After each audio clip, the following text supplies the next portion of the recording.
governo era 10%.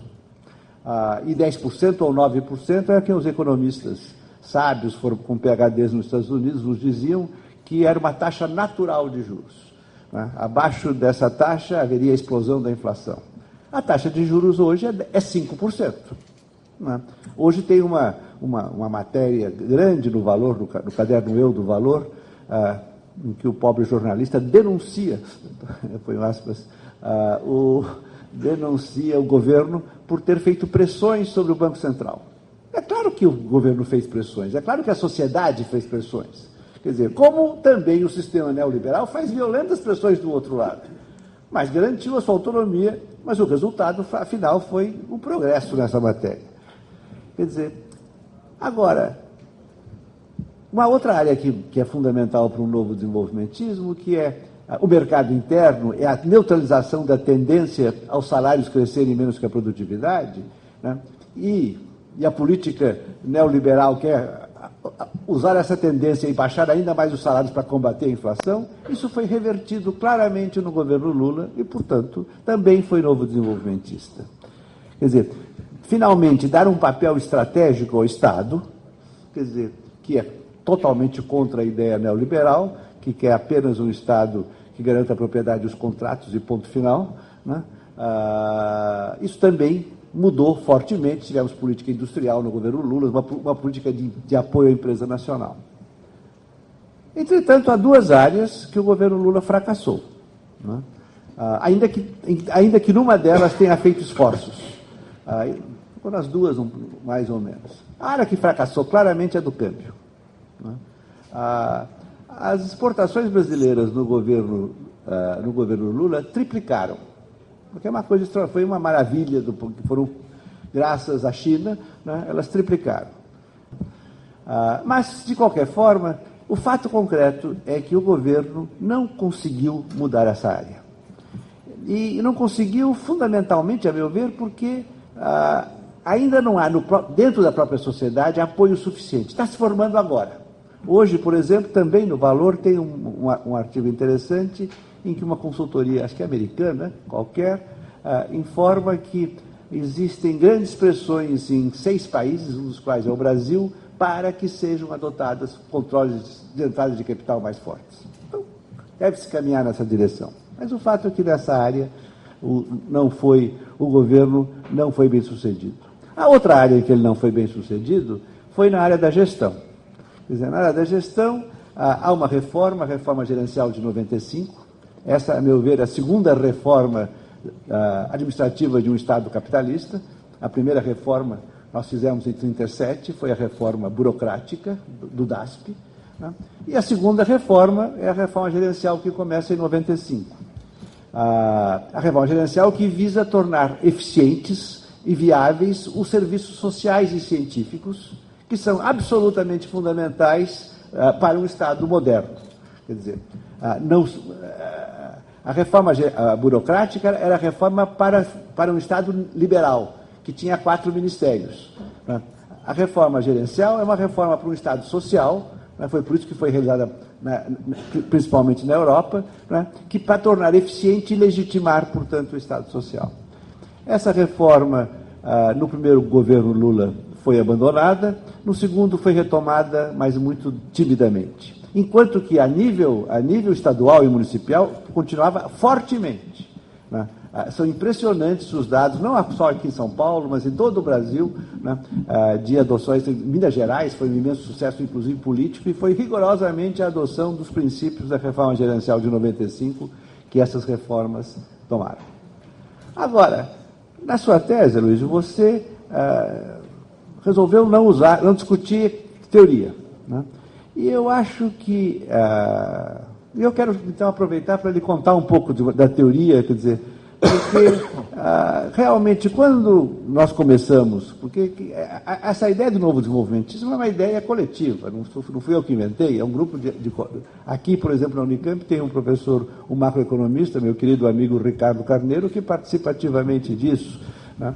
Acabamos de aprovar as 10 teses do novo desenvolvimentismo, um documento que eu espero que muitos ou todos vocês aqui subscrevam, mas que teve inicialmente a subscrição de 80 economistas a nível mundial.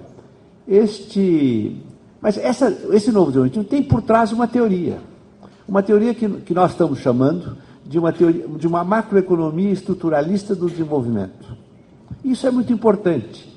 Enquanto que a teoria econômica, enquanto que a ortodoxia convencional ou o consenso de Washington tem como substrato a teoria econômica neoclássica, que, a meu ver, né, tirando a parte microeconômica do Marshall, é uma bobagem, né, é uma imensa bobagem, para ser mais preciso, quer dizer, ideológica, matemática e ideológica, um castelo no ar, mas não estava se definindo, o que nós tínhamos de teoria alternativa era apenas a teoria estruturalista dos anos 50. Né? E essa teoria não dá conta da macroeconomia do presente. E essa macroeconomia do presente é que está se formando nesta macroeconomia estruturalista do desenvolvimento. Lá na GV nós já criamos um centro com esse título. O Zé Luiz Oreiro acabou de criar um grupo de pesquisas no CNPq com esse título também, Macroeconomia Estruturalista do Desenvolvimento, e aí até fez uma amabilidade para mim, propôs que se chamasse, que os membros que estavam sendo convidados estudassem as ideias pós-keynesianas, que ele é um pós-keynesiano, e as ideias do professor Bresser, que simpático. Agora, e essa macroeconomia estruturalista é uma coisa sistemática, quer dizer, não, veja que você vai trabalhar no governo federal agora do lado da oferta. Né? E esse lado da oferta, especialmente na sua área, a área da ciência e tecnologia, eu passei por lá 6 meses, em 99, é uma área que eu considero bem sucedida, não no governo Lula, né? Há muito tempo. Né? Porque a sociedade dos cientistas, né? A corporação científica brasileira e tecnológica brasileira é bem organizada e há muitos anos realiza um trabalho muito bem feito, e os ministérios têm sido capazes de digamos, levar adiante isso, de forma que nós estamos bem. Aí, quando vem a crítica da falta de inovação, isso, aquilo, é que as taxas de crescimento do Brasil, que aí não tem que aí não dependem da ciência e tecnologia, né, não são boas. Eu sempre digo que o pessoal da ciência e tecnologia fica enxugando gelo. Né? Quer dizer, eles ficam fazendo um esforço danado na área da ciência, tecnologia e da política industrial, que tudo certíssimo, né? Mas não falta demanda. Então, nessa área ainda, quer dizer, o que eu acho apenas grave, já que nós estamos aqui entre economistas, é que existe uma coisa chamada CAPES, que é um órgão do governo. Dentro desse órgão do governo existe um sistema de pontuação e classificação de cursos de pós-graduação, e nesse sistema se permite, né, eu acho que devia ter um decreto presidencial ou uma lei proibindo, né, que se dê pontos maiores para publicações em revistas estrangeiras de economia ou de ciência política do que nacionais. Acho isso uma vergonha. Quer dizer, nós estamos dizendo para nossos estudantes e para nossos professores que os padrões de qualidade, aquilo que eles devem escrever e pesquisar, etc., é definido lá, né, em Harvard ou em Chicago. Né? Quer dizer, então, agora, voltando, quer dizer, mas eu digo a vocês que existe essa macroeconomia estruturalista do desenvolvimento e, muito sinteticamente, ela está baseada, aí é do lado da demanda. Quer dizer, o que está se dizendo é que o desenvolvimento econômico depende de oportunidade de investimento lucrativa para os empresários. E essas oportunidades, quer dizer, depende de demanda. Mas a demanda é limitada por duas tendências estruturais. Uma tendência estrutural é a tendência dos salários crescerem menos que a produtividade. Essa não é nova. Essa é a tendência que o Celso Furtado, né, lutou muito, que o Delfim trabalhou objetivamente e fortemente em relação a ela. Já a outra tendência, que essa que eu creio que é nova, é o que eu chamo a tendência à sobreapreciação cíclica da taxa de câmbio. Aí é colocar o câmbio no centro do âmbito econômico, coisa que está acontecendo nesta década, antes não se fazia. Eu me lembro ainda de eu ligar para o Rajun Chang, meu caro amigo e excelente economista do desenvolvimento em 2005, para saber dele se ele conhecia alguém na Coreia que fosse um bom especialista em câmbio. Ele falou que não conhecia. Na Ásia, ele falou que não conhecia. Aí depois ele ficou um pouco impaciente, dizendo, porque eu sou economista do desenvolvimento, não sou economista de câmbio. Não estava na agenda ainda. Hoje entrou na agenda, e essa ideia de que existe uma tendência estrutural sobre apreciação, cíclica. Cíclica quer dizer o seguinte, você vai de crise em crise. Em vez de o câmbio flutuar docemente, ser controlado pelo mercado e flutuar docemente em torno do equilíbrio corrente, como dizem os neoclássicos, ou em vez de ser volátil em torno do equilíbrio corrente, como dizem os keynesianos, se você não interferir, se você deixar o câmbio totalmente livre, né, ele vai de uma crise a outra. E por que ele vai de uma crise a outra? Porque dois outros modelos, o modelo da doença holandesa puxa a taxa de câmbio até o equilíbrio corrente, e o equilíbrio industrial, que é o necessário para a indústria. O equilíbrio industrial, que eu imagino que seja 2,40, 2,50. O equilíbrio corrente, eu imagino que seja 1,90, 2. Nós estamos em 1,70.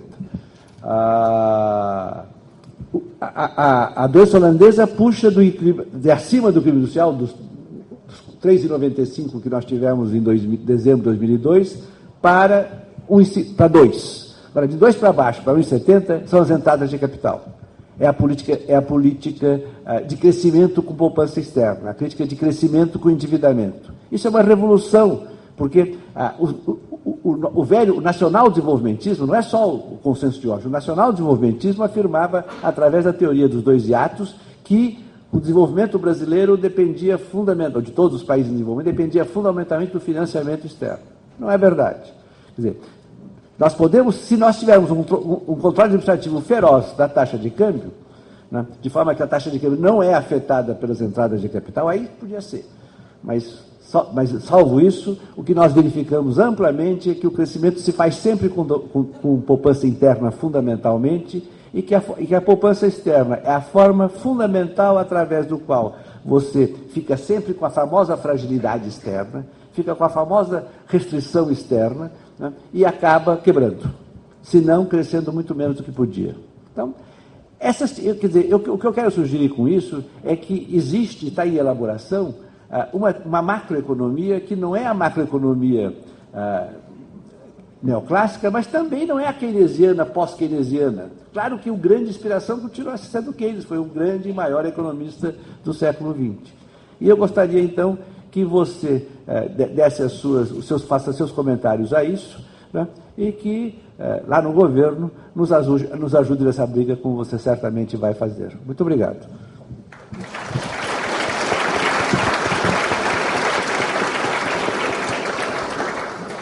Professor Luiz, 15 minutos. Bom, era muito importante para mim a sua presença nessa banca, professor Bresser, exatamente por esse pioneirismo na discussão da construção desse conceito, de articulação de um campo de economistas que buscam definir uma visão sobre o novo desenvolvimentismo. E quando eu estava elaborando a tese, eu vinha fazendo uma discussão com o Gerson Gomes, está aqui, o Marco Antônio de Oliveira e o Marcelo Zera, e nós tínhamos feito lá um seminário, e o meu caminho era outro. Qual era o caminho? Fazer uma analogia. Quando a gente começou a construir o PT lá atrás, a gente vinha de uma tradição da esquerda, que os partidos de esquerda sempre definiam um modelo teórico para depois ver qual era o seu papel no processo. A nossa experiência foi outra. Não veio de uma definição teórica, veio de uma análise concreta da realidade e da disputa política que estava posta na sociedade.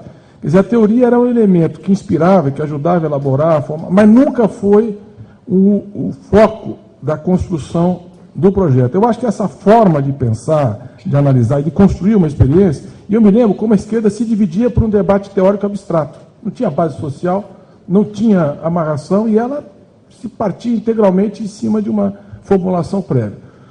Eu acho que essa experiência histórica, que é a mais pura verdade, quer dizer, nós não tínhamos uma análise teórica acabada do que seria o governo. Nós tínhamos algumas definições, alguns conceitos, algumas categorias, a ideia da social como estrutura de desenvolvimento, mercado de consumo de massa, a ideia de uma inserção soberana, a ideia de construir um processo pós-neoliberal. que não dava para repetir o nacional-desenvolvimentismo. Eu acho que essas definições nós tínhamos, mas foi a história que foi construída. Quando eu fui tentar interpretar o que foi esse período da história, eu busquei ir para uma análise histórica mesmo. Quer dizer, o que diferencia? Quais são as características? Quais são os elementos? E aí, quando eu comecei a fazer esse trabalho, eu cheguei naquela discussão que vocês estavam. E que eu não tinha mergulhado. Sabia que existia en passant, mas quando a gente entrou na internet, começou a vir um monte de coisa que eu não tinha, eu não parti daquilo para isso. Eu parti disso e cheguei naquilo.